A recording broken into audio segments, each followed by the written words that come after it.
नमस्ते। कहानियाँ दिल की में आपका एक बार फिर से स्वागत है।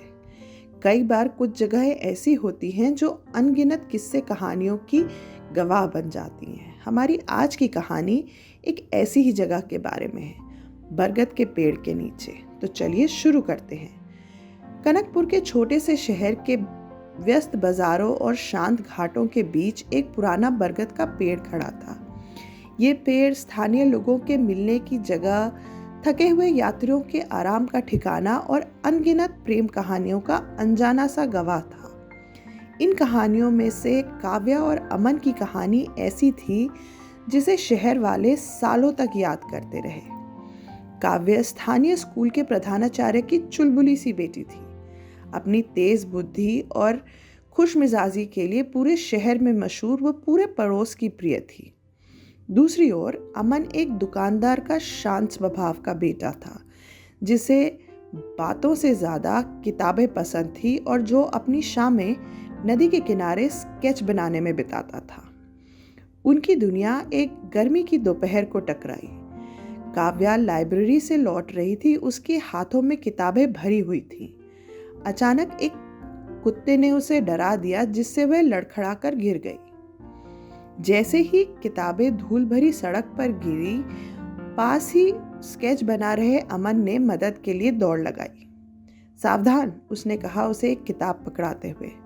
धन्यवाद, काव्या ने जवाब दिया, अपना कुर्ता झाड़ते हुए। उसने जब अमन के हाथ में स्केच पैड देखा तो पूछा, क्या आप कलाकार हैं?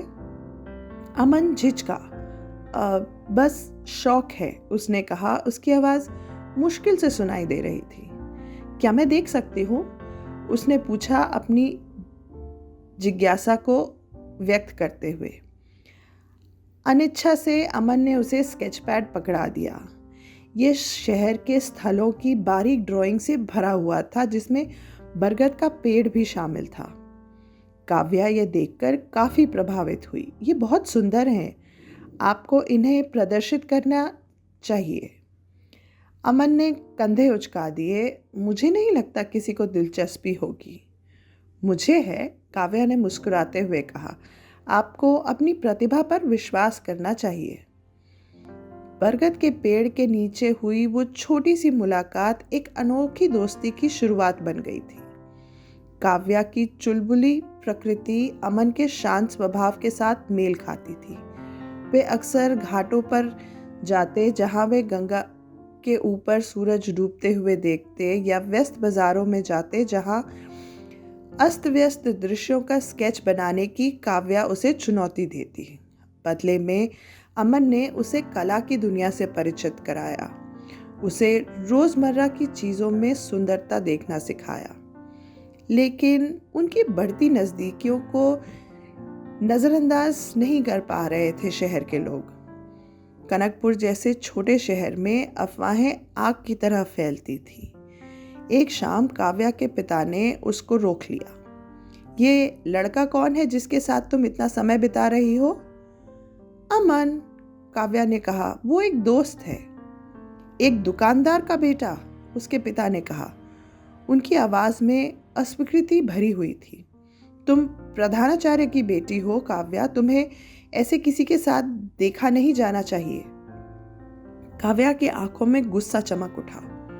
वो सिर्फ दुकानदार का बेटा नहीं है पापा, वह प्रतिभाशाली है, दयालु है, और वो मुझ पर उतना ही विश्वास करता है जितना कि मैं उस पर करती हूँ।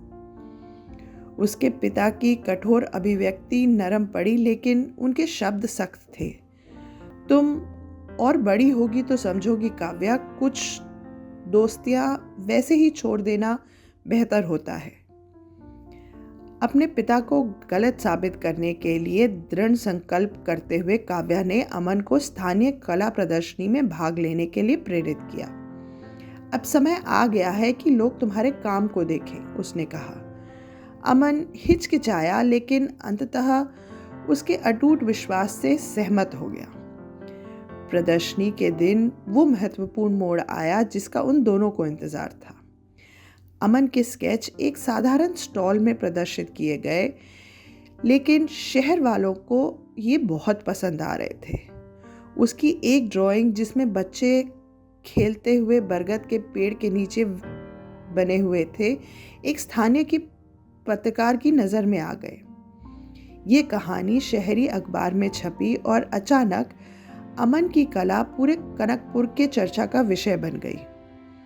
काव्य के पिता भी इस चर्चा को नज़रअंदाज नहीं कर पा रहे थे। एक शाम उन्होंने खुद को अखबार में अमन के स्केच को घूरते हुए पाया और जब काव्या आई तो उन्होंने गहरी सांस ली। ये लड़का प्रतिभाशाली है, उसके पिता ने स्वीकार किया, लेकिन प्रतिभा समाज की सोच नहीं बदल सकती काव्या। तो हम सोच बदल देंगे, काव्या ने कहा, हर छोटे छोटे कदम के साथ। जैसे जैसे हफ्ते बीतते गए, काव्या और अमन का बंधन और मजबूत होता गया। उन्होंने अपने हिस्से की चुनौतियों का सामना किया, आलोचनात्मक पड़ोसी, कानाफूसी, यहाँ तक कि संदेह के क्षण भी। लेकिन इस सब के बीच उन्हें बरगद के पेड़ के नीचे सुकून मिला, जो अराजकता के बीच उनकी शरण स्थली थी। एक शाम जब वे पेड़ के नीचे बैठे थे, अमन ने स्केच पैड निकाला। मेरे पास तुम्हारे लिए कुछ है, उसने कहा और एक ड्राइंग काव्या के हाथ में दी। ये बरगद के पेड़ का स्केच था, लेकिन इस बार सिर्फ ये एक लैंडमार्क नहीं था, यहाँ यादें भरी हुई थी। काव्या किताब पढ़ती हुई, अमन स्केच बनाता हुआ और दोनों एक साथ हंसते हुए। ये बहुत सुंदर है, काव्या ने फुसफुसाया, उसकी आंखों में आंसू भर आए थे। अमन मुस्कुराते हुए बोला, ये हम हैं। बरगद का पेड़ जो कभी मौन गवाह था, अब उसकी जड़ों में उनकी कहानी सिमट गई थी। समय के साथ काव्या के पिता ने उनके बंधन को स्वीकार कर लिया, ये महसूस करते हुए कि प्यार और समझ सामाजिक उपेक्षाओं से अधिक मायने रखता है। सालों बाद शहर वाले अभी भी काव्या और अमन के बारे में बात करते हैं। वो लड़की जिसने बदलाव में विश्वास किया और वो लड़का जिसने अपनी कला को जीवंत किया। और बरगद के पेड़ अभी भी वहाँ पे खड़ा है, उसकी शाखाएं, उनकी कहानियाँ हर किसी को सुनाने के लिए फुसफुसाती हुई। आशा है आपको हमारी आज की कहानी पसंद आई होगी। धन्यवाद।